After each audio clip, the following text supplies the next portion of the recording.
had some conclusion about numerical approach to triangle law, and basically what we have learned yet can be summarized so simple that is, if A is a vector, you want to add it to vector B, then you can simply add like this. Go for A, add vector B to it in order, and we see A plus B is a vector which starts from tail of A and set head of B. Also we have seen if theta is angle between vector A and B, then that theta is this one.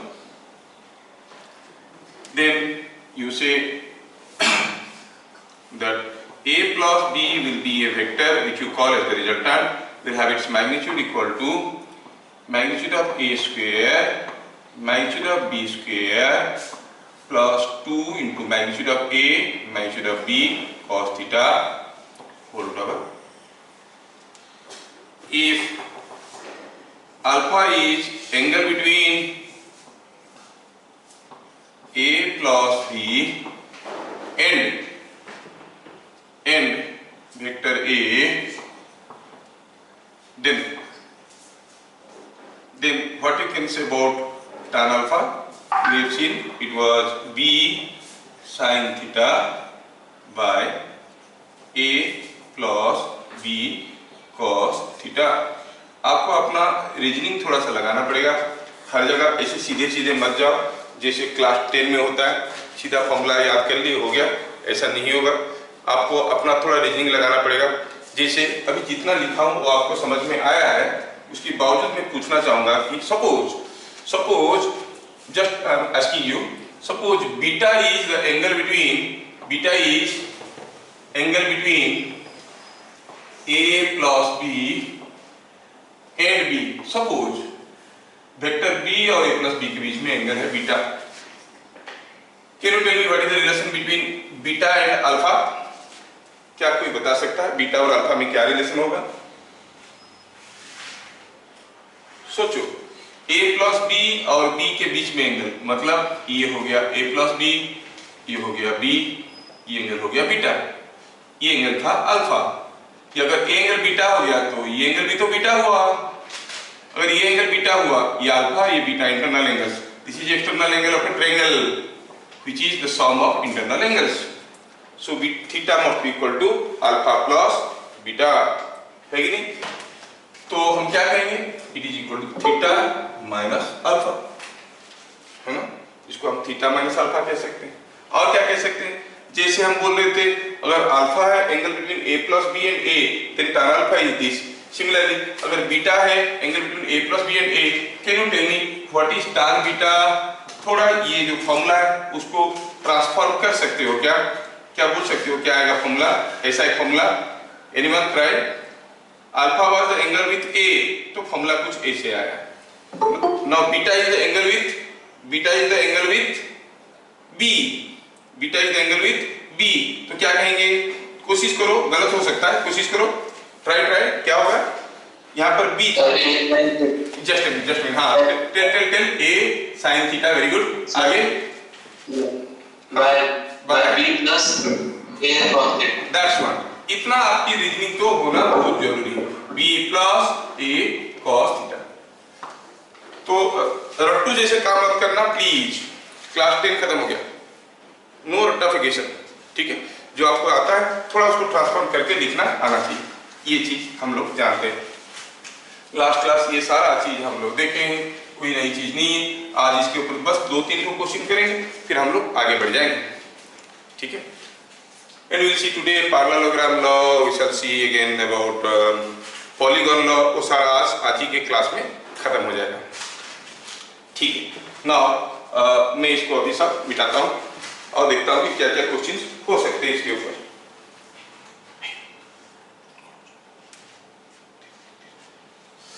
तो इसको मैं मिटा दूं. ये last class हम लोग पढ़ चुके हैं, इसको मिटा देते हैं. सिंपल सा क्वेश्चन है. 2-3 क्वेश्चन अभी देख लेंगे, आप डायरेक्ट फॉर्मूला अप्लाई कर पाते हो कि नहीं कर पाते हो, फिर हम लोग आगे बढ़ जाएंगे। ठीक, प्लीज कोऑपरेट करना, दिमाग अप्लाई करने की कोशिश करो। ये साइंस है भाई, हिस्ट्री ज्योग्राफी नहीं है, रट्टा मार के हो जाएगा। अभी तक तो आप लोग फिजिक्स के बुक ही नहीं देखे हो। काफी लोग बोलते हैं एनसीईआरटी फॉलो करो, कुछ नहीं होता उसमें, कुछ नहीं होता है।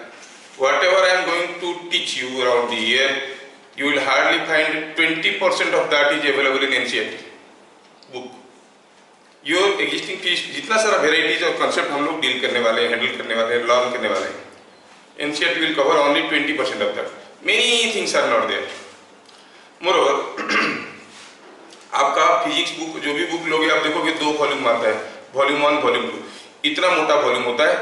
एक बुक को ऐसे हाथ में रख के आप 1 मिनट नहीं रख सकते, इतना वजन होता है। देयर आर 2 वॉल्यूम्स, दोनों वॉल्यूम मिलके इतना हाइट हो जाएगा। You can not sustain their weight, is so heavy. ठीक है, तो इतना सारा चीज क्या हम लोग रट्टा मार के करेंगे?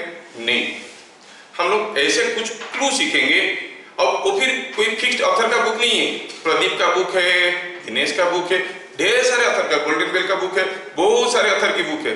क्या इतना सारा बुक में, सारे बुक में बराबर क्वेश्चन है? नहीं, सारे बुक में अलग अलग क्वेश्चन है। तो सर इतना सारा क्वेश्चन कैसे प्रैक्टिस करेंगे? नहीं करेंगे। क्या करेंगे? हम लोग ऐसा कुछ क्लू समझेंगे कि जैसे मैं अभी वेक्टर खत्म कर दिया, अब कोई भी बुक का वेक्टर चैप्टर का एक्सरसाइज खोलो और करो, देखोगी सारा क्वेश्चन बन रहा है। कोई भी बुक का सारा क्वेश्चन बन रहा है। ठीक है, तो हम लोग पढ़ने का तरीका कुछ ऐसे ही रहेगा। ठीक है, ओके, सिंपल सा question. A river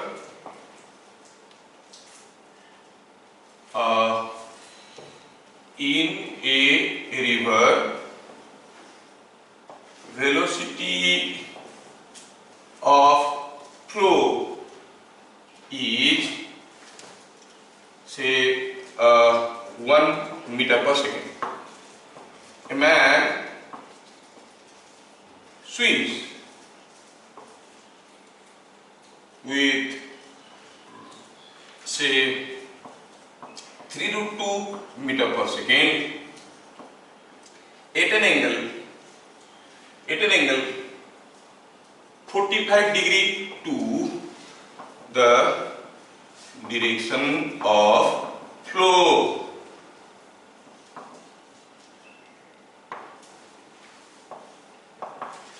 Find how far he goes in say something is 20 seconds. कितना सिंपल सा क्वेश्चन दिख रहा है।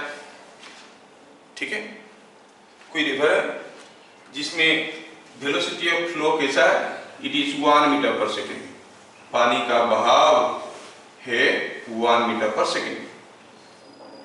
मतलब अगर कोई चीज यहाँ पे डाल देते हैं जो फ्लोट करेगा तो कितना स्पीड में जाएगा? 1 मीटर पर सेकेंड में।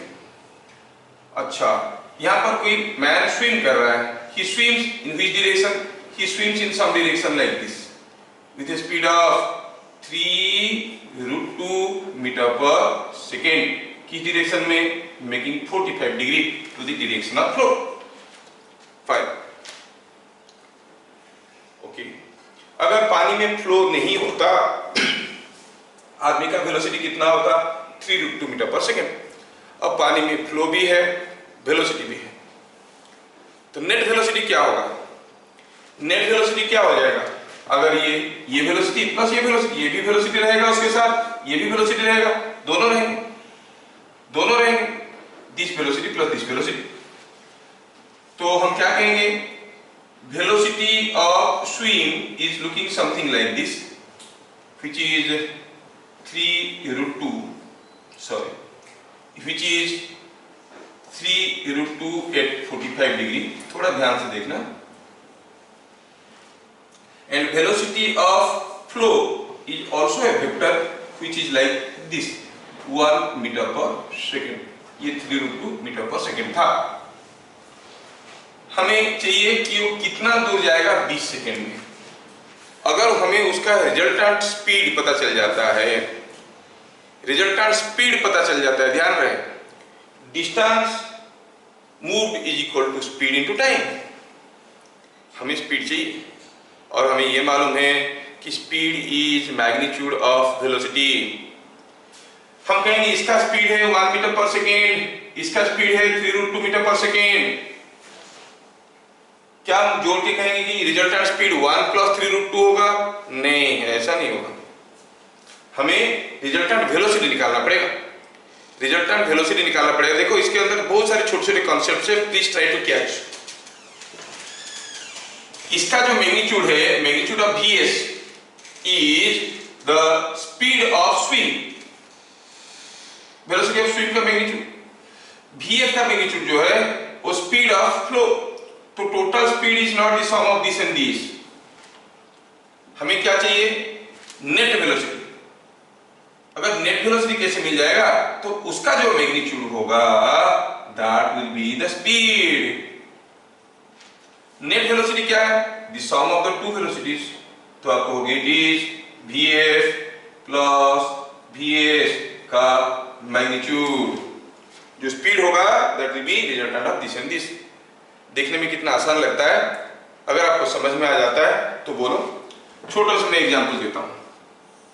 सपोज कोई रिवर में वेलोसिटी ऑफ फ्लो है V1, कोई आदमी स्विम कर रहा है विद वेलोसिटी V2। क्या उसका नेट वेलोसिटी कोई मुझे बता सकता है? V1 प्लस V2 और V1 माइनस V2, कौन सा लेंगे? पहला वाला कि दूसरा वाला? कौन सा लेंगे नेट वेलोसिटी? पहला वाला। सबको समझ में आता है, सबको समझ में आता है, कोई कंफ्यूजन नहीं। Now I change the case. See कितना बड़ा मिसकंसेप्शन इसके साथ रहता है। दूसरा वाला बोल रहा हूं। Here is the river, in the river velocity of flow is V1, velocity है, वेक्टर है, and the man swims in the opposite direction with velocity V2। क्या कोई मुझे बताएगा जो नेट वेलोसिटी होगा वो V1 प्लस V2 होगा कि V1 माइनस V2 होगा? आदित्य पंडा माइक्रोफोन ऑफ करिए। तो अब net velocity V1 plus V2 होगा कि V1 माइनस V2 होगा? बताओ बताओ बताओ बताओ। यही तो मिसकंसेप्शन है। बताओ क्या होगा?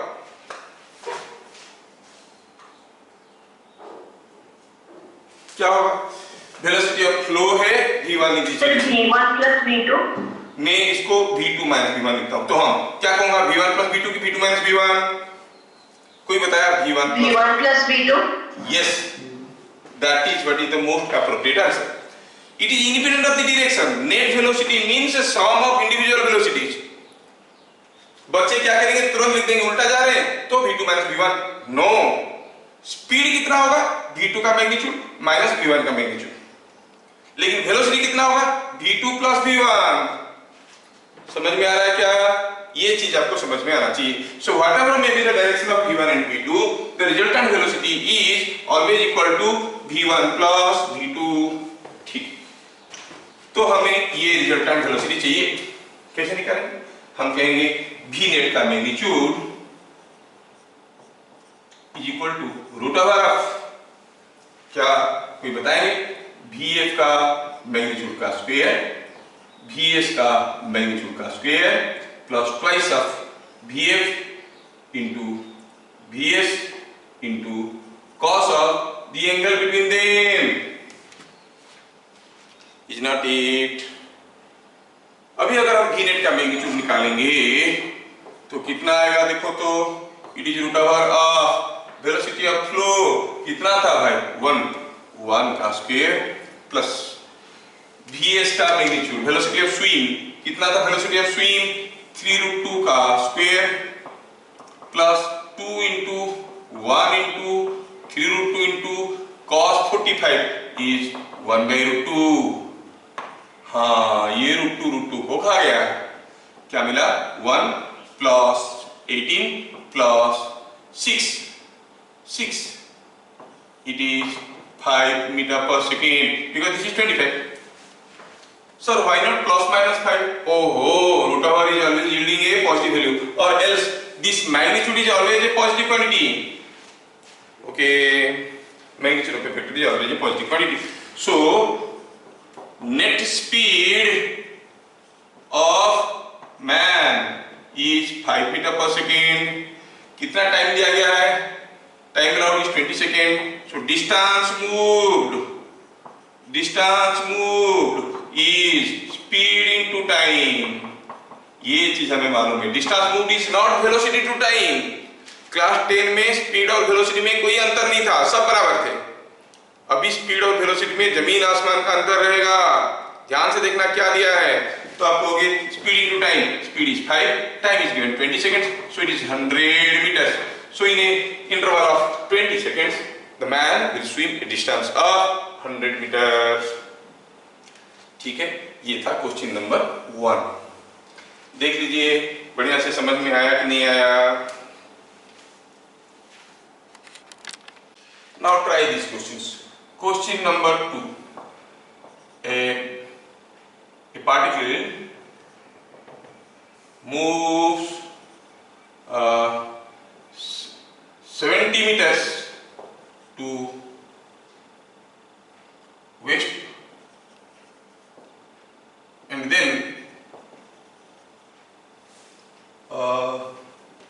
40 √2 meters to northeast. Find how far it is from starting point. Starting point से कितना दूर पे है? मैं कहता हूं क्योंकि मुझे आज बहुत कुछ पढ़ाना है आपको। पार्टिकल गया ऐसे कि पहले हो गया 70 मीटर टूवर्ड्स वेस्ट, ऐसे, ठीक है, 70 मीटर गया टूवर्ड्स वेस्ट। अब क्या हुआ? उसके बाद कहां गया?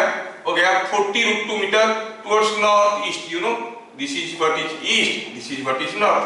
North east means like this. वो ऐसा कुछ गया। कितना दूर गया ये जो नॉर्थ ईस्ट मतलब ये एंगल कितना है? 45 डिग्री। यू नो ये 45 डिग्री है।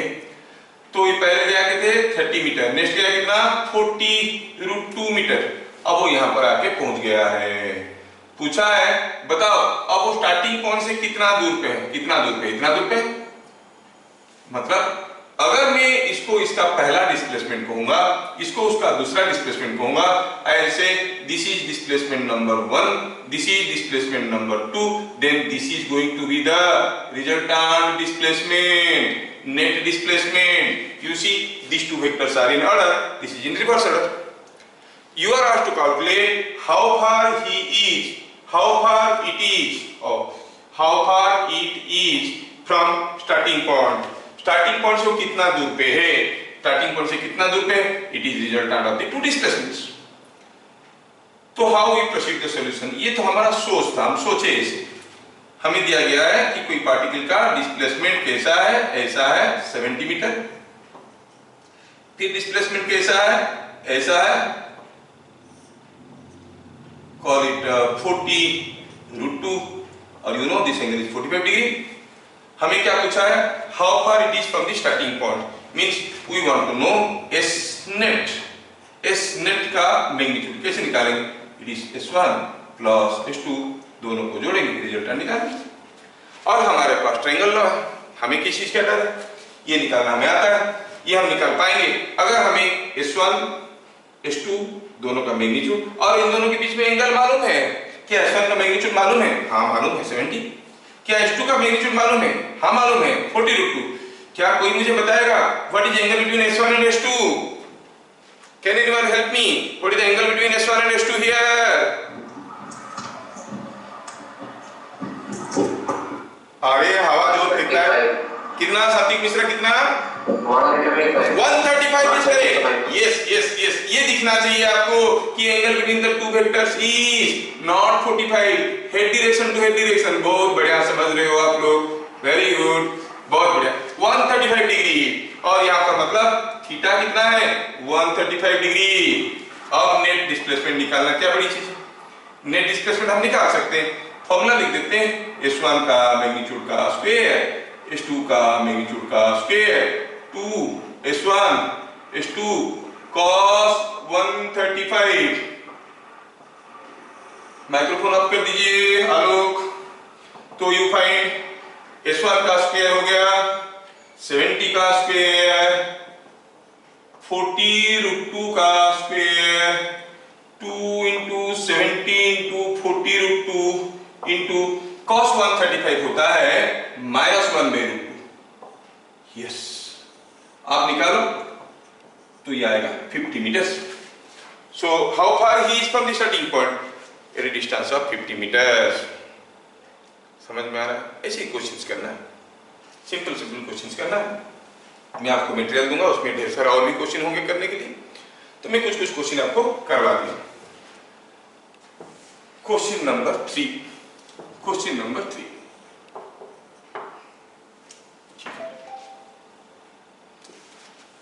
two forces each 20 Newton pull a body horizontally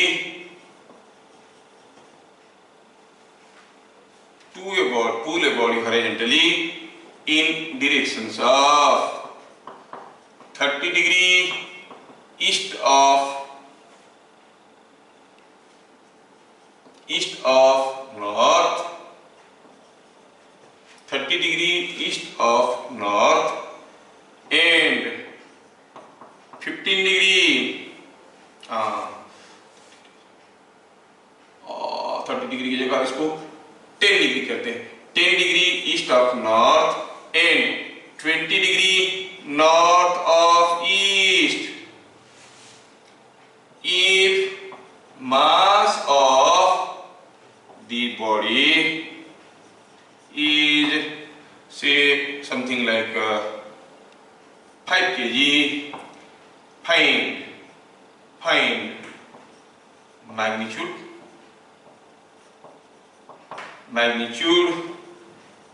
and direction of acceleration. Magnitude and direction of acceleration, ये आपको देखना है और समझना है। क्वेश्चन को थोड़ा ध्यान से देखिए। आपको पूछा है magnitude and direction of acceleration. यहाँ पर डायरेक्शन भी पूछा गया। अभी तक हम लोग डायरेक्शन नहीं पूछे थे, खाली मैग्नीट्यूड पूछ रहे थे, डायरेक्शन पूछ दिया। ठीक है, कोई तकलीफ नहीं, हमें डायरेक्शन निकालना भी आता है, वो भी कर लेंगे। पहले मैग्नीट्यूड पे निकालते हैं, जो कि बहुत आसान है हमारे लिए। थोड़ा दोनों फिगर को ड्रॉ करके देखते हैं। सॉल्यूशन में कुछ ऐसे कर रहा हूं यहाँ पे, ठीक है, यहाँ पे कर लेता हूँ solution. I do the solution here. Here are two forces pulling a body of mass 5 kg। दोनों हॉरिजॉन्टली पुश कर रहे हैं। One is pulling 10 degree east of north. 10 degree east of north का मतलब हुआ वो किसके साथ 10 डिग्री करेगा? ईस्ट के साथ कि नॉर्थ के साथ? North, east of north. North का ईस्ट के तरफ 10 डिग्री, नॉर्थ का ईस्ट के तरफ 10 डिग्री, ऐसे कितना? 10 डिग्री। ओहो, तो ये हो गया 20 न्यूटन फोर्स। ठीक है,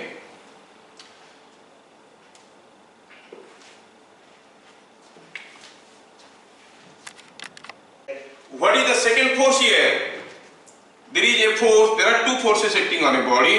A force of 20 Newton in the direction of 10 degree east of north, other force of same 20 Newton, each force is 20 Newton in the direction 20 degree north of east.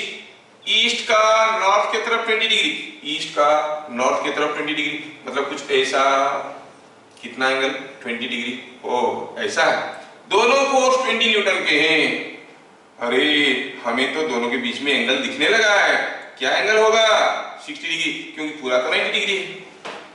Fine, now हम कहेंगे here F1 vector का magnitude is 20 Newton, that is equal to F2 vector का magnitude theta is 60 degree. यहां तक किसी को कोई doubt नहीं है, क्लियरली दिख रहा है, इसमें समझाने वाली कोई चीज है ही नहीं, सबको समझ में आ जाता है। तो चलो पहले हम नेट फोर्स निकाल देते हैं। नेट फोर्स निकालने का फॉर्मूला आपको आता है F1 का स्क्वायर F2 का स्क्वायर, क्योंकि फोर्स वेक्टर है। देख लो ना, जिसको आप जोड़ रहे हो वेक्टर है, किस कलर है? Last class we were finding the work and some people used vector method. Work is scalar quantity, there you should have added them just algebraically, है ना. Now here f1 is a vector, f2 is a vector. Resultant vector will be f1 square plus f2 square plus 2f1 f2 cos of the angle between them whole root over. मैं सारा value डाल के आपको अभी निकाल सकता हूं, लेकिन मैं चाहूंगा कि ये सब वैल्यूज मालूम है तो बिना कुछ कैलकुलेशन किए कोई मुझे वैल्यू बताएगा क्या, आंसर बताएगा क्या, कोई बताएगा? 20√3. Very good, that is what I wanted. I have given U A table, क्योंकि आपको क्वेश्चंस ऐसे ही आएंगे. टेबल में आपको याद होगा for different values of theta r का वैल्यू क्या है. अगर a = b = k था, when theta is 60 degree, I have given the value √3k, है कि नहीं? तो याद रखा करो माय डियर. तो ये हो गया 20√3. व्हाई ऐसा कैलकुलेट, जिनको मालूम नहीं है वैल्यू डालो, कैलकुलेट करो, you will get the same thing. If net is 20√3. हाँ, तो फिर जो एक्सीलरेशन होगा, उसका मैग्नीट्यूड क्या होगा? It is net force by mass, and it is by mass. Net force हो गया 20√3 न्यूटन्स, और मास कितना था? मास तो कुछ 5 kg था. Yes, 4√3 metre per second square. This is the acceleration magnitude. पूछा था find magnitude and direction of acceleration. Magnitude मिल चुका, बाकी रह गया डायरेक्शन. ये ब्लॉक किस डायरेक्शन में जाएगा? Before we go for any calculation, I want to see कि अगर कोई चीज को ऐसा एक 20 न्यूटन फोर्स खींच रहा है, ऐसा एक 20 न्यूटन फोर्स खींच रहा है, आप गेस करके बताओ. मुझे मालूम नहीं है क्या होगा, गेस करके बताओ. The body will move in the direction of 1 और इन द डायरेक्शन ऑफ 2 और इन द डायरेक्शन ऑफ 3 और इन द डायरेक्शन ऑफ 4. कौन सा डायरेक्शन में जाएगा? ऑब्वियसली 2. वो आपको रियलाइजेशन में आ रहा है, मतलब ये बीचों बीच कुछ जाएगा. तो ठीक है, तो हमें एग्जैक्ट डायरेक्शन पता करना है. Let F net makes angle alpha with F1, then what is tan alpha? हम फॉर्मूला लगाना चाहेंगे. F1 के साथ वो कर रहा है कितना एंगल? अल्फा. फॉर्मूला हमारे साथ था, क्या था? b sin theta by a plus b cos theta. b मतलब F2 sin theta by a plus मतलब F1 plus F2 cos theta. बस आपको ऐसे फॉर्मूला यूज करना आना चाहिए, है ना? वैल्यू डालो. F2 का मैग्नीट्यूड था 20 sin theta bye 20 plus 20 cos theta. ऊपर 20 नीचे 20, कॉमन लो, कैंसिल करो, मिला क्या? sin theta by 1 plus cos theta. Theta कितना था? थीटा तो 60 डिग्री था. So sin 60 √3/2 by 1 plus cos 60 1/2. So it is √3/2 into नीचे हो गया 3/2. 3/2 2 को खाया, इट इज 1/√3. ओहो, tan अल्फा आया 1/√3. मतलब अल्फा कितना है भैया? 30 डिग्री. तो वेक्टर F1 जो नेट फोर्स है वो F1 के साथ क्या एंगल कर रहा है? 30 डिग्री. ये है F1 के साथ नेट फोर्स 30 डिग्री कर रहा है.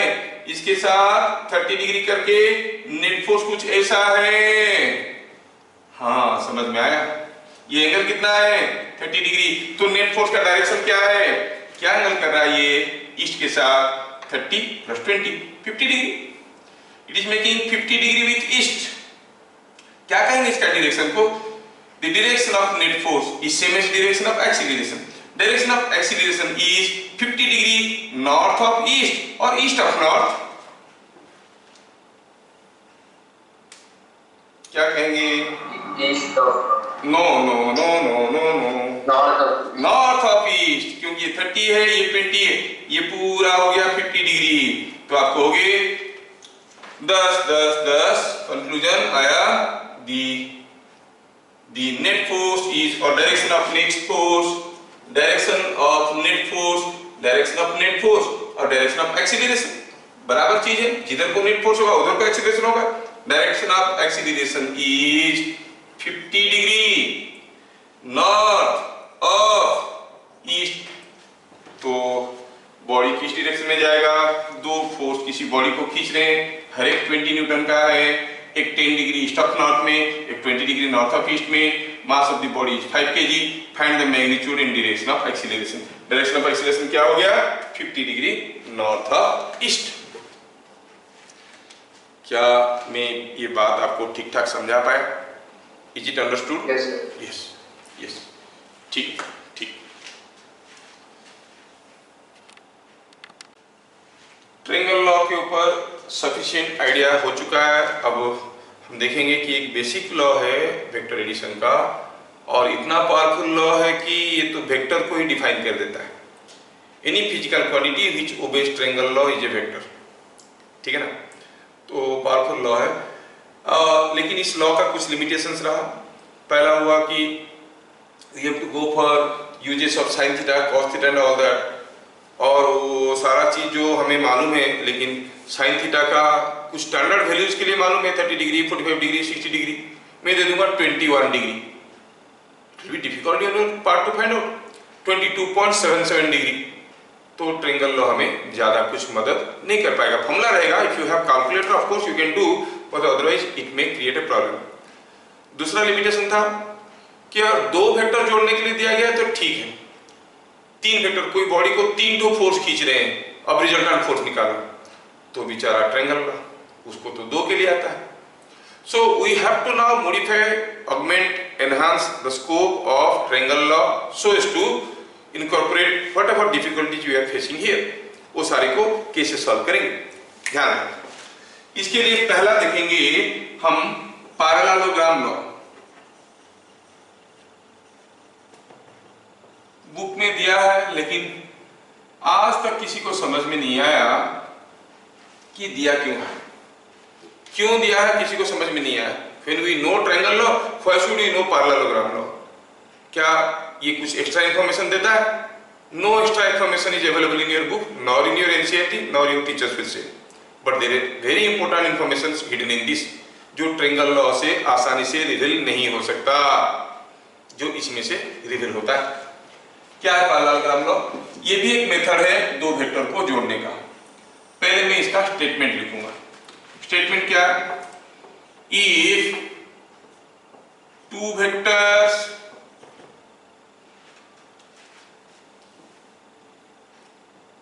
taken as co-initial vectors, two vectors taken as co-initial vectors representing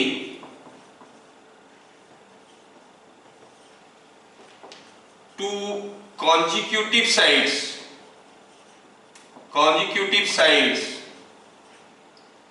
of a parallelogram,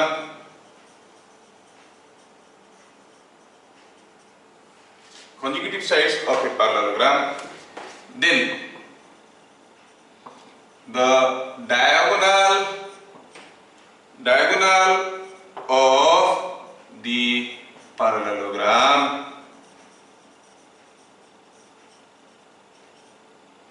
emerging from their initial point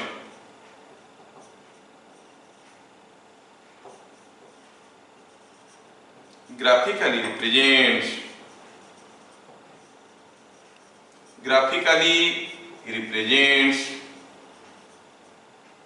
the sum or resultant. Statement दिखने में कितना बड़ा लग रहा है, लेकिन एक बार इसको समझ लो तो आप अपनी लैंग्वेज में लिख सकते हो। ऐसा कोई नहीं है कि पूरा strict these wordings you have to use, but whatever you write that must reflect this meaning. हमें दो वेक्टर जोड़ना है। Let us take for explanation देखेंगे। हमें दो वेक्टर जोड़ना है। एक वेक्टर ए है, ठीक है, दूसरा वेक्टर बी है, बी है, ठीक है, ये बी है, ये दोनों वेक्टर को जोड़ना है। ट्रायंगल लॉ हमें आता था, अभी हम पैरेललोग्राम लॉ देख रहे हैं। Go for the statement if two vectors taken as co-initial, ये क्या होता है? को-इनिशियल मतलब common initial point, common starting point. क्या करना है? ए और बी को ऐसे ड्रॉ करो कि they have a common starting point. Triangle law में क्या था? They were taken in order, now not in order. If two vectors taken as co-initial vectors representing two consecutive sides of a parallelogram, क्या ये किसी एक parallelogram का दो consecutive side को प्रेजेंट कर रहे हैं? हाँ, ऐसा एक पैरेललोग्राम सोच सकते हैं। ऐसा एक पैरेललोग्राम का ये दो कॉन्जिक्यूटिव साइड है। अच्छा, then the diagonal of the parallelogram, कौन सा डायगोनल? ये साइड डायगोनल है, ये साइड डायगोनल है, दो डायगोनल है, कौन सा diagonal? The diagonal of the parallelogram emerging from their initial point, उनका इनिशियल पॉइंट से निकलता हुआ, यहां से निकलता हुआ डायगोनल। ओ ये वाला, अच्छा क्या है ये वाला?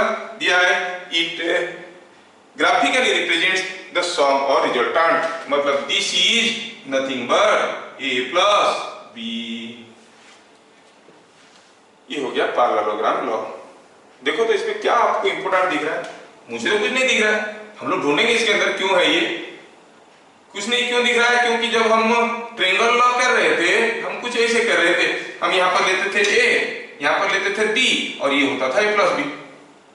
ये तो एक ही बात हुआ, घुमा फिरा के सोचने वाली बात हुआ है ना।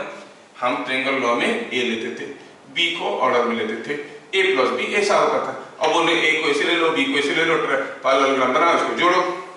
बात एक ही है, nothing new. So what important informations are hidden here which is not easily revealed from triangle law, वो इंफॉर्मेशन को हम लोग देखेंगे, ठीक है। स्कूल में पूछोगे तो बोले सर ये तो था ट्रायंगल लॉ तो था, फिर ऐसे करके एक दूसरा लॉ बना के अननेसेसरी हमारा क्यों बोझ बढ़ा रहे हैं? they will say we don't know, it is there so we are doing। लेकिन हर चीज जो है उसके पीछे कुछ मतलब होता है, और बिना समझे हम लोग रट्टा मारते हुए चलते हैं, है ना। ऐसे होता है। बचपन से देखो वर्ल्ड वाइड चल रहा है, Jack and Jill went up the hill to fetch a pail of water. Photo में दिखाएगा जैक एक लड़का है, जिल एक लड़का है, दोनों मिलकर पहाड़ के ऊपर जा रहे हैं पानी लाने के लिए। ऐसा कोई होता है क्या? You go to the top of the hill to fetch a pail of water. बचपन से वर्ल्ड वाइड ही गाना चल रहा है, राइम चल रहा है। Jack and Jill went up the hill to fetch a pail of water, Jack fell down broke his crown, है ना, जिम केम टर्निंग आफ्टर, ऐसे करके दिया। कभी हम लोग सोचे भी नहीं है कि ऐसा क्यों है, ऐसा क्यों गलत सलत चीजें सिखाया जा रहा है। बच्चे नीचे से पहाड़ के ऊपर जा रहे हैं पानी लाने के लिए, और फोटो में क्या दिखा दिया?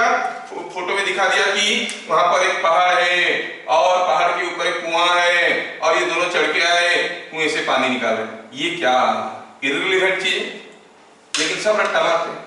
Have you ever thought of why so? Teacher को पूछो सर गलत सलत बच्चों को क्यों सिखाते? हम क्या करेंगे, बुक में दिया है। नहीं, उसका भी अपना सिग्निफिकेंस है। क्या सिग्निफिकेंस है? फिजिकल सिग्निफिकेंस ये है कि छोटे बच्चों को बोलने में काफी दिक्कत होता है। Their tongues can not twist. वो बॉल, आप बोलोगे बॉल फेंको, आपके पास बॉल फेंकेंगे लेकिन बॉल गिरेगा उधर। They can not make right direction, क्योंकि उनका डायरेक्शन सेटिंग नहीं होता है। तो Jack and Jill went up the hill, इसको जब प्रोनाउंस करके वो कहेंगे, इतना सारा टोंग एक्सरसाइज, लिप्स एक्सरसाइज होता है कि उनका बोलने की काबिलियत निकल के आता है। Nothing to do with the meaning with the rhymes. समझ में आ रहा ना? उसमें सारा ओरल प्रैक्टिस होता है, बार बार उसको करके ओरल प्रैक्टिस करवाते हैं, और टोंग एक्सरसाइज होता है, लिप्स एक्सरसाइज होता है, ताकि नेक्स्ट वर्ड्स को वो प्रॉपर्ली प्रोनाउंस कर पाएगा। समझ में आ रहा है? तो अब यहाँ पे जो पैरेललोग्राम लॉ हमारे साथ है, इस लॉ को हम क्या क्या नजरिया से देखेंगे, इससे हमें क्या मिलने वाला है? पहला चीज तो हम कहेंगे कि suppose A is a vector, B is a छोटा वेक्टर। थोड़ा ध्यान से देखना, ए और बी दो वेक्टर है, इनका जो रिजल्टेंट होगा कैसा होगा? लॉ तो कहता है कि कुछ ऐसा होगा। You clearly see the resultant will be something like this. Resultant will be something like this. What you notice here, ये जो resultant vector है a plus b, ये ए के साथ एक छोटा एंगल कर रहा है, बी के साथ एक बड़ा एंगल कर रहा है। हाँ, ये तो सबसे बड़ा इंफॉर्मेशन है। The resultant makes smaller angle with a bigger magnitude vector and bigger angle with a smaller magnitude vector. दो वेक्टर का जब रिजल्टेंट निकालेंगे, resultant will make smaller angle with bigger magnitude vector and bigger angle with smaller magnitude vector. और ये information काफी help कर जाएगा जब आप बड़े बड़े न्यूमेरिकल करोगे। फिजिक्स में कहीं अगर इनइक्वालिटी पे फंस गए, ये निकालना वो निकालना है, तो वहां पर कौन बड़ा होगा कौन छोटा होगा तुरंत करके निकाल सकते हो। बड़ा हिडन इंफॉर्मेशन। तो resultant vector makes smaller angle with bigger magnitude vector and bigger angle with smaller magnitude vector. Not only that, अगर हम कहेंगे दोनों वेक्टर का मैग्नीट्यूड बराबर है, अब सोचो मेरे भैया, अब इसमें क्या होगा, ये तो रंबस बन जाएगा। तो रिजल्टेंट क्या होगा, वो बीचों बीच होगा, दोनों के साथ बराबर एंगल करेगा। So when the vectors are of equal magnitude, the resultant makes equal angle with them. समझ में आ गया, समझ में आ गया। अब सोचो कि एक वेक्टर है 10 न्यूटन का, दूसरा वेक्टर है 30 न्यूटन का, दोनों मिलके किसी बॉडी को खींच रहे हैं इन सम डायरेक्शंस, इन हॉरिजॉन्टली खींच रहे हैं। तो जो रिजल्टेंट रहेगा वो किसकी कौन सा डायरेक्शन के पास रहेगा, 30 न्यूटन वाले का डायरेक्शन के पास कि 10 न्यूटन की डायरेक्शन के पास 30 न्यूटन के पास रहेगा, क्योंकि 30 न्यूटन बड़ा है। Resultant will be making smaller angle with the bigger magnitude vector and if the vectors are of equal magnitude it makes equal angle with both of them. ये चीज को नोट करना है। क्या समझ में आया? Resultant makes smaller angle with bigger magnitude vector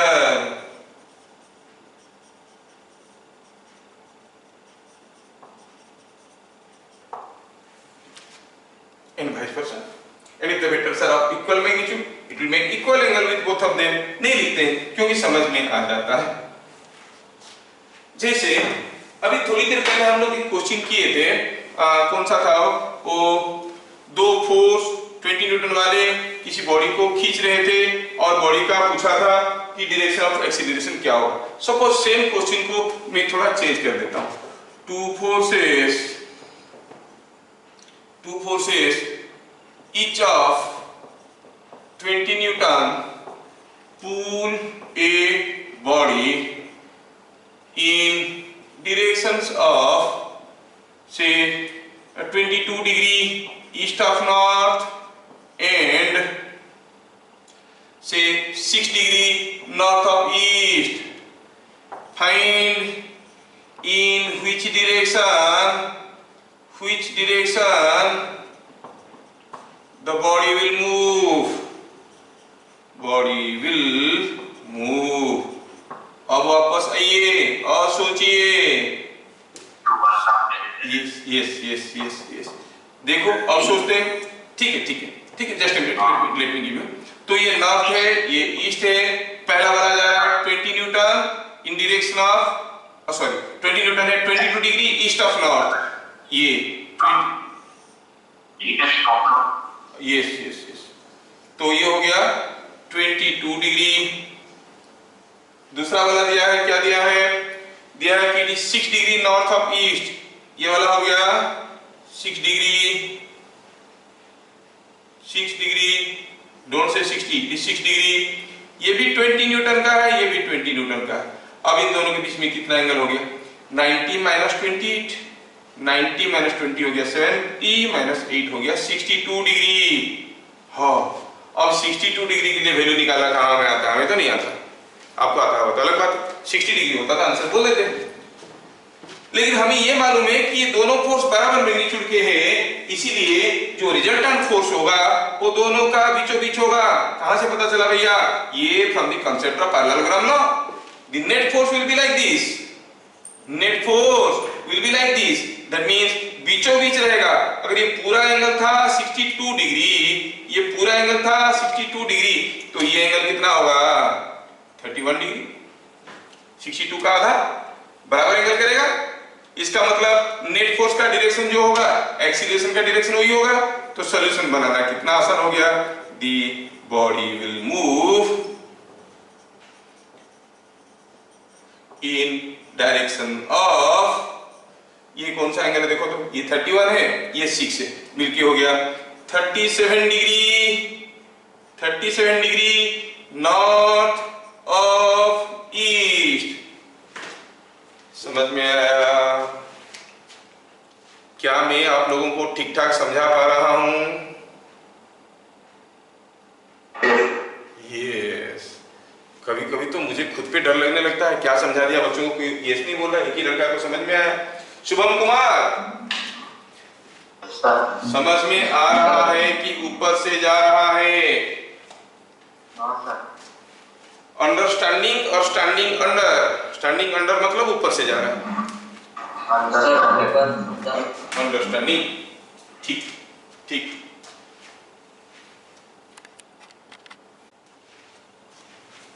polygon law, ये पॉलीगन लॉ क्या है भाई? पॉलीगन लॉ पहला चीज जान लो कि ये ट्रायंगल लॉ से ही बनता है, लेकिन ये एक ग्राफिकल मेथड है। ट्रायंगल लॉ का अपना न्यूमेरिकल अप्रोच है, इसका न्यूमेरिकल अप्रोच नहीं है, खाली आपको ग्राफिकली ही करना है, ठीक है। इसको एडवांटेज कहो, डिसएडवांटेज कहो, जो आपका मर्जी कह लो। It is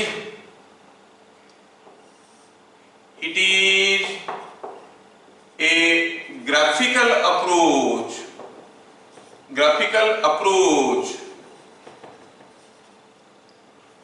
to add a number of vectors simultaneously।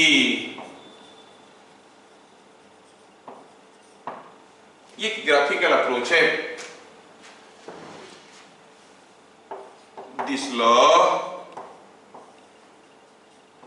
can be realized with the help of triangle law. Triangle law से हम इसको समझ सकते हैं, लेकिन ट्रायंगल लॉ तो दो वेक्टर के लिए बोलता है, ये ढेर सारा वेक्टर को जोड़ने की बात कर रहा है। रिमेंबर, मैं जो चीजें लिख रहा हूं वो आपको बोर्ड में नहीं पूछेगा कोई, they will not ask you write a short note on polygon law, no no no. मैं इसलिए लिख रहा हूं क्योंकि आपको ऑब्जेक्टिव क्वेश्चन में कहीं ये फंसा देंगे आके, ठीक है। तो इसीलिए और समझने के लिए, because most of you are, मेरा ऐसा हो गया है कि since last 25-27 years I am teaching, बच्चे क्या पढ़ते हैं? ओनली क्लास नोट पढ़ते हैं। If you follow the class note you will get everything, you need not go for any book, any theory, anything. हाँ, प्रैक्टिस करने के लिए कोई भी न्यूमेरिकल किसी भी बुक से कर सकते हो। Once I declare this chapter is over, अब कोई भी बुक से क्वेश्चन करो, सारा क्वेश्चन आपका होना जरूरी है। जितना मैं पढ़ा दूंगा उसके बाहर कोई थ्योरी एग्जिस्ट नहीं करेगा इन 2 इयर्स, कोई थ्योरी एग्जिस्ट नहीं करेगा। यू मे स्टार्ट फ्रॉम, ये कितना सारा जो कोचिंग सेंटर है, किसी का भी मटेरियल देख लो, you will never find a single statement extra. वालेन, बंसल, फिरजी, आकाश, विकास, झकास, जो भी है, किसी के पास भी थोड़ा सा कुछ एक्स्ट्रा नहीं मिलने वाला, रेदर कम ही मिलेगा, सारा पॉइंट्स नहीं मिलेगा, ये मेरा दावा है। वी आर टीचिंग हियर और you are all this in this profession since last 27 years. ये सारा इंस्टीट्यूट तब नहीं थे, and they are all young teachers, ठीक है। तो this law can be related with the help of triangle law. ये जो पॉलीगॉन लॉ है, ये हमें बताता है कि हमें बहुत सारा वेक्टर को कैसे जोड़ना है। मैं लेता हूं सपोज वेक्टर ए, इसके साथ जोड़ना चाहता हूं वेक्टर बी, बहुत सारे वेक्टर हैं, इसके साथ जोड़ना चाहता हूं वेक्टर सी, और इसके साथ जोड़ना चाहता हूं वेक्टर डी, ऐसे करके 4 वेक्टर को जोड़ना चाहता हूं, ठीक है। आप अगर थोड़ा सा दिमाग लगाओगे तो आप पॉलीगॉन लॉ खुद से बना लोगे। कैसे? चलो जोड़ना चाहते हैं, क्या करेंगे? हमें निकालना है a plus B plus C plus D. तो हम क्या करेंगे? पहले a और b को जोड़ेंगे, जो होगा उसके साथ c को जोड़ेंगे। a प्लस b के साथ c को जोड़ेंगे तो मिलेगा a plus b plus c, जो होगा उसके साथ d को जोड़ देंगे तो मिल जाएगा a plus b plus c plus d। बारी बारी से जोड़ेंगे। थोड़ा मैं जोड़ना शुरू करता हूं, आप ध्यान से देखो। a के साथ b को जोड़े, a के साथ b को जोड़े, b मान लो ऐसा था तो हम जोड़ दिए। पहले दिए a, I am making use of triangle law, ध्यान से देखो। पहले दिए a, हाँ ले लिए, करेक्ट, a इज टेकन। उसके साथ b को जोड़ो using triangle law. Triangle law मतलब using two vectors in order. ये हो गया b। जैसे हम a के साथ b को जोड़े हमें a प्लस b वेक्टर दिखने लगा। कौन सा है? ये है। ये कौन सा वेक्टर है? a plus b। हमें क्या निकालना है? a plus b plus c plus d। मतलब a प्लस b मिल गया है, उसके साथ c जोड़ना है। a प्लस b वेक्टर दिख रहा है, उसके साथ c जोड़ना है। तो c का टेल को a प्लस b का हेड पे रख के c को ड्रॉ करिए। ये हो गया c। ये है a प्लस b, ये है c।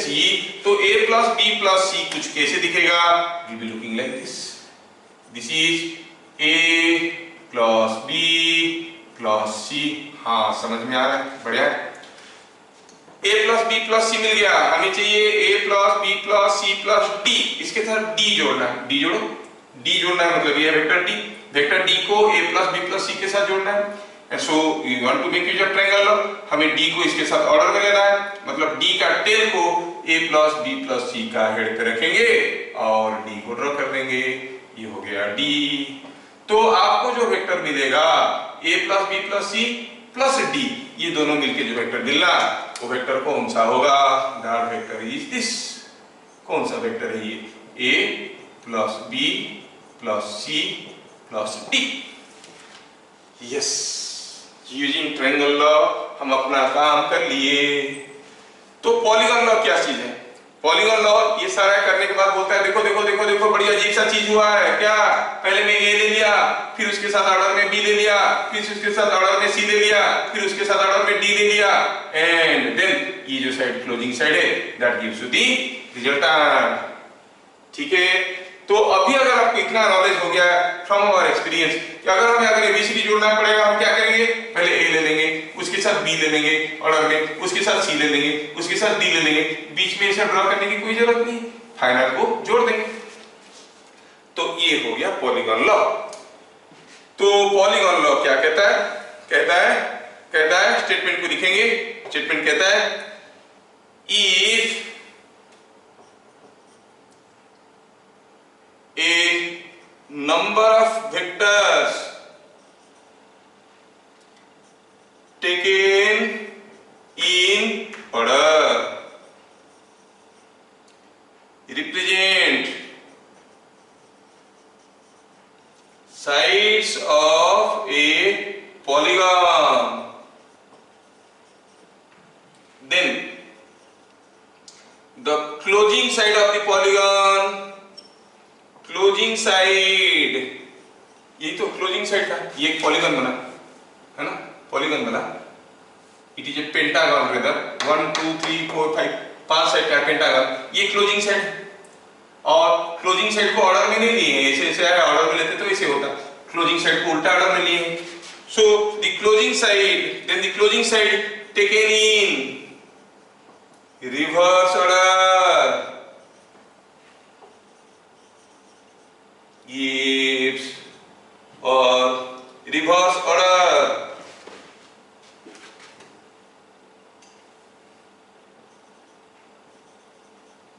graphically represents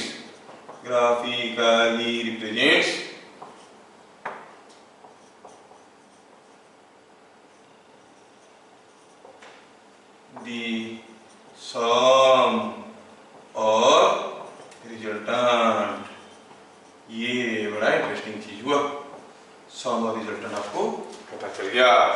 तो अगर ए बी सी डी जोड़ना है तो आपको क्या करना है? पहले ले लो a, फिर ले लो b, फिर ले लो c, फिर ले लो d, और ये हो गया a plus b plus c plus d। कितना आसान है।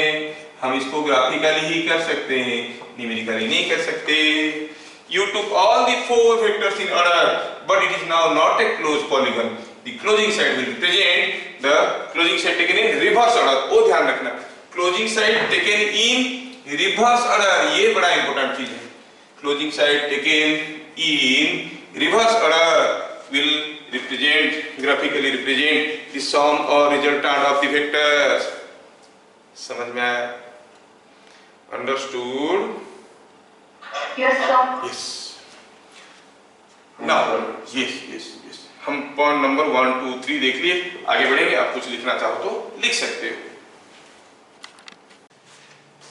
सी सपोज हम कहेंगे कि हमें बहुत सारा वेक्टर दिया गया है और उनको हम ऑर्डर में जोड़ने लगे। ये ऐसा हुआ ए बी सी, ये डी था, ये ई था, ये एफ था, तो रिजल्टेंट वेक्टर इज दिस। लेकिन सोचो अगर ऐसे ढेर सारे वेक्टर को जोड़ते जोड़ते हम जहां से शुरू किए थे वहीं पे वापस आ गए, there is no closing side left, then what is the resultant of all these vectors? No closing side left, closing side gives you the resultant, no closing side मतलब रिजल्टेंट इज 0। समझ में आया? That is a very important statement we have to note here. If a number of vectors taken in order form a closed polygon, the number of vectors taken in order form a closed polygon, then number of vectors taken in order form a closed polygon, then their resultant is 0। ठीक है, ये अच्छा अगर resultant 0 है मतलब अगर हम कहेंगे ए एक वेक्टर है, बी एक दूसरा वेक्टर, सी एक तीसरा वेक्टर, डी एक चौथा वेक्टर और ई एक पांचवा वेक्टर, इसका मतलब हुआ a plus B plus C plus D plus E is equal to 0। इससे आपको ये समझ में आता है, ठीक? इसमें कोई दो राय नहीं है, चीज आसान है, सबको समझ में आ गया। सोचो इसका मतलब फिर क्या निकलता है? If a plus B plus C plus D is equal to 0, इसमें से किसी एक को निकाल दो, हम b को निकाल देते हैं, b को निकाल देंगे, then a plus C plus D क्या होगा? ऑब्वियसली माइनस b, नहीं? अच्छा तो फिर a plus C plus D का मैग्नीट्यूड क्या होगा? माइनस b का मैग्नीट्यूड। लेकिन माइनस बी का मैग्नीट्यूड, अगर b का मैग्नीट्यूड है 10, क्या आपको याद है माइनस b का मैग्नीट्यूड क्या होता था? माइनस b का मैग्नीट्यूड क्या होता था? कितना होता था? ये है b, यस। अगर b का मैग्नीट्यूड 10 है, minus b equal and opposite है, वो भी 10 होता था, because the magnitude is represented by length, it is never negative. मतलब माइनस b का magnitude is same as b का मैग्नीट्यूड। आप बोलोगे सर आप जो बता रहे हो ठीक है, समझ में तो आ रहा है, लेकिन यूटिलिटी क्या है? कुछ दिख नहीं रहा है। What is the use of this? Yes, I am telling you the use, how to use this. ये सब चीजें बुक में नहीं मिलेंगे, आपका एनसीईआरटी ये सब चीजों का एनालिसिस नहीं करता है। रीडिंग बिटवीन द लाइंस वो ऊपर से बताएंगे साइंस क्या होता है, ठीक है? वो बताएंगे न्यूटन्स लॉ, वो स्टार्ट करेंगे न्यूटन कब पैदा हुए थे, पिता का नाम क्या था, असलियत में लॉ क्या था, किसी को बताने के लिए फुर्सत नहीं मिला। बिना एक्सटर्नल फोर्स का कोई बॉडी रेस्ट में है तो रेस्ट में रहेगा। लेकिन मुझे आज तक समझ में नहीं आया, मैं जब किसी बम को थोड़ा सा आग लगाता हूं, I don't give any external force but the bomb flies out. Law कहता है कि फोर्स ही, हम तो फोर्स नहीं दी। I supply some little electrical energy to a fan, the fan starts moving. Law कहता है जब तक एक्सटर्नल अनबैलेंस्ड फोर्स अप्लाई नहीं करेंगे, बॉडी रेस्ट में है तो रेस्ट में रहेगा। मैं बैलेंस्ड फोर्स अप्लाई करता हूं, I apply 10 Newton, net force is 0, will it be at rest, it will move. तो फिर न्यूटन क्यों ऐसे उल्टा पुल्टा बोले? इस चीज के ऊपर किसी का ध्यान नहीं गया। न्यूटन बोले, हम याद कर लिए, क्या कोई चीज रखा है, धक्का नहीं दोगे तो नहीं जाएगा। हमारे घर के जो सबसे अनपढ़ गवार लोग होगा उसको भी बुलाओगे फैमिली में, मतलब तो ये अगर सर्वेंट क्वार्टर में होता होगा, उसको पूछोगे क्या भैया इसको धक्का नहीं दे से चलेगा? बोले नहीं चलेगा। अब बोले हम भी जानते हैं। बोले साहब आप कैसे जानते हो? नहीं न्यूटन बोले थे। वो हंसेगा आपके ऊपर, तो हर कोई जानता है न्यूटन क्या बोलेगा। मतलब न्यूटन का यही मतलब निकाल के दुनिया खुश हो रहा है। न्यूटन लॉ का ये मतलब निकाल के दुनिया खुश है, दुनिया चल रहा है और चाइना लाके सामान बेच रहा है।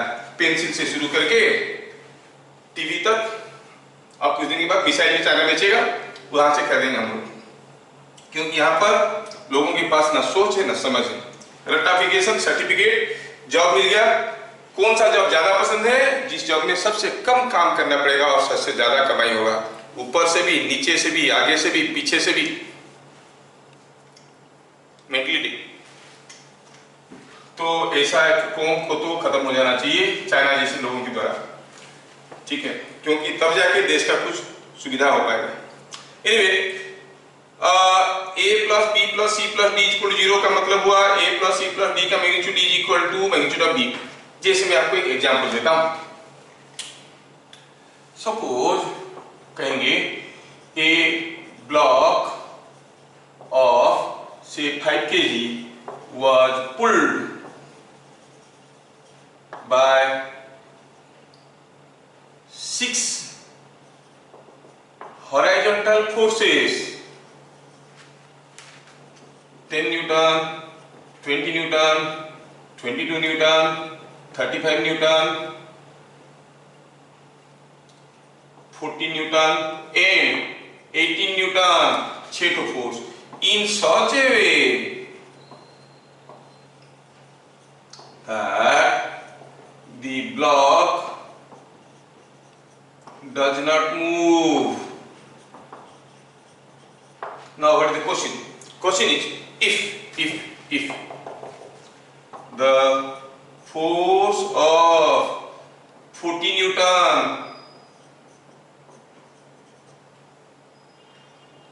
was removed,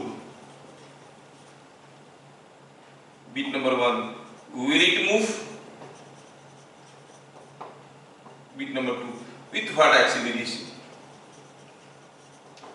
थोड़ा ध्यान से देखो क्वेश्चन को। कोई एक ब्लॉक रखा था, उसको 6 फोर्स इधर उधर खींच रहे हैं। हियर इज ए ब्लॉक, इसको कोई इधर खींच रहा है, कोई इधर खींच रहा है, कोई इधर खींच रहा है, कोई इधर, ऐसा खींच रहे हैं कि ये ब्लॉक मूव नहीं कर रहा है। चलो नाम देते हैं सारा फोर्स को, A B C D E F.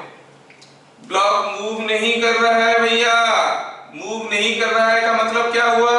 Net force must be equal to 0, है कि नहीं? Net force must be equal to 0 here. Block is not moving, तो नेट फोर्स मस्ट बी 0। कितना मास का था ये? ये कुछ 5 kg का था, हाँ यस 5 kg का मास था। A कितना है? फ्रेंड A इज 10 न्यूटन, ये 10 है। B कितना? B is 20 Newton. C कितना? C is 22 Newton. D कितना? D is 35 Newton. E कितना? E is 40 Newton. F कितना? F is 18 Newton. ऐसे करके दिया गया है। 6 ठो आदमी, 6 लोग किसी ब्लॉक को अलग अलग डायरेक्शन में खींच रहे थे, कोई 10 में, कोई 20 में, कोई 22 में, 35 में, 40 में, 18 में, ऐसे खींच रहे थे कि ये ब्लॉक मूव नहीं कर रहा था। मतलब सारा फोर्सेस का रिजल्टेंट मस्ट बी 0, ठीक है ना? बोल रहा है कि जो 40 न्यूटन वाला फोर्स था उसको रिमूव कर दिए, मतलब ये इधर जो खींच रहा था वो छोड़ दिया, खींचना बंद कर दिया। पहले ये ब्लॉक मूव नहीं कर रहा था, 40 न्यूटन वाला जो खींच रहा था वो खींचना बंद कर दिया, तो क्या ये ब्लॉक मूव करेगा? पहले बताओ यस और नो। 6 लोग खींच के रखे थे, मूव नहीं कर रहा था, एक का रस्सी टूट गया, तो ब्लॉक मूव करेगा कि नहीं करेगा? क्या लग रहा है आपको? मूव करेगा कि नहीं करेगा? करेगा। Yes yes yes. 6 लोग खींच रहे थे, 6 तरफ से सब पकड़ के रखे थे, जोर से खींच रहे थे, मूव नहीं कर रहा है, एक का हाथ छूट गया तो ब्लॉक मूव करेगा। अगर आपके पास आइडिया है और इमेजिनेशन है and you can think of, then tell me, अगर ब्लॉक मूव करेगा तो किस डायरेक्शन में जाएगा? अब ई वाला फोर्स टूट चुका है, किधर जाएगा? डी के डायरेक्शन में, एफ के डायरेक्शन में, सी के डायरेक्शन में, बी का ऑपोजिट डायरेक्शन में, ए का ऑपोजिट डायरेक्शन में, किस डायरेक्शन में जाएगा वो ब्लॉक? सर ई का ऑपोजिट। ई का ऑपोजिट डायरेक्शन में। देखो आपको समझ में आ गया है, that is what is depicted here. B को निकाल दिए, A plus C plus D, जो बाकी वेक्टर है वो क्या है? बी का ऑपोजिट है। मतलब यहाँ पे ई वाला फोर्स गायब हो गया, मतलब आपका ए plus B plus C plus D plus F must be same as opposite to and equal to E। समझ में आया? तो the block will move, ये फोर्स तो गायब हो गया, इसको निकाल दी। The block will move in the opposite direction of E। Block moves in opposite direction of E। अच्छा, कितने जोर से क्या होगा एक्सीलरेशन, क्या होगा एक्सीलरेशन? बाकी जो फोर्स बचे हैं, बाकी जो फोर्स बचे हैं उनका रिजल्टेंट का मैग्नीट्यूड, मतलब A plus B plus C plus D plus F, ये सबका जो मैग्नीट्यूड होगा बाई मास। लेकिन ये सबका मैग्नीट्यूड क्या है? वो तो माइनस E का मैग्नीट्यूड के बराबर है, और माइनस E का मैग्नीट्यूड क्या है? That is yes yes yes yes yes, ये हो गया 5 kg। तो एक्सीलरेशन कितना हो गया भाई? 8 metre per second square. So you will see, जैसे ये छोड़ देगा the block will move with an acceleration of 8 metre per second square. Are you getting? यही चीज मैं यहाँ पे समझाने की कोशिश कर रहा हूँ। मैकेनिक्स पढ़ेंगे ना हम लोग आगे, बहुत सारा प्रॉब्लम रहेगा। ये थ्रेड लगे थे, एक थ्रेड टूट गया, what will the initial acceleration of this? ठीक है, इनिशियल एक्सीलरेशन ऑफ दिस। वो बोलेंगे कि कोई एक थ्रेड ऐसे था, यहाँ पर कोई पेंडुलम को बांध दिए थे, यहाँ इसका कुछ वेट था, ये थ्रेड ऐसे पकड़ के रखा था, तो ये मूव नहीं कर पा रहा था, थ्रेड टूट गया, तो कितना एक्सीलरेशन में जाएगा? हमें देखना पड़ेगा कि पहले इसके पास नेट फोर्स क्या था, अब क्या होगा एक्सीलरेशन। समझ में आ रहा है? तो हमें उसी से निकालना पड़ेगा कि जो फोर्स को निकाल दिए। वैसे भी अगर हम ध्यान से सोचे तो इतना सारा फोर्स मिलकर रिजल्टेंट 0 था, मतलब A B C D F, ये सारा फोर्स मिलके कितने थे? वो E का इक्वल एंड अपोजिट थे, इसलिए तो रिजल्टेंट 0 था। ये सारा मिलके 40 न्यूटन इधर हो रहे होंगे, तो ये सारा 40 न्यूटन इधर, E 40 न्यूटन इधर, दोनों मिलके हो रहे थे 0, है कि नहीं? ये बात है। तो अगर E वाला फोर्स को हम हटा देते हैं तो फिर तो जो नेट फोर्स होगा वो कितना होगा? E के मैग्नीट्यूड के बराबर होगा। एक्सीलरेशन क्या होगा? 40/5, that is 8 metre per second square. क्या आपको polygon law and its significance समझ में आएगा? Yes sir, yes sir. आपको बुक में ये सारा लॉ मिल जाएंगे। You will gate parallelogram law, you will gate polygon law, but you will never get the significance. जान के क्या फायदा? आप उसका यूज ही नहीं कर पाओगे। अब मैं उसका जो मतलब निकाल रहा हूं उस मतलब को आप यूज करोगे, ये बात है। सो फिर मिलेंगे कल शाम को 6 बजे, तब तक के लिए जय हिंद। Thank you sir.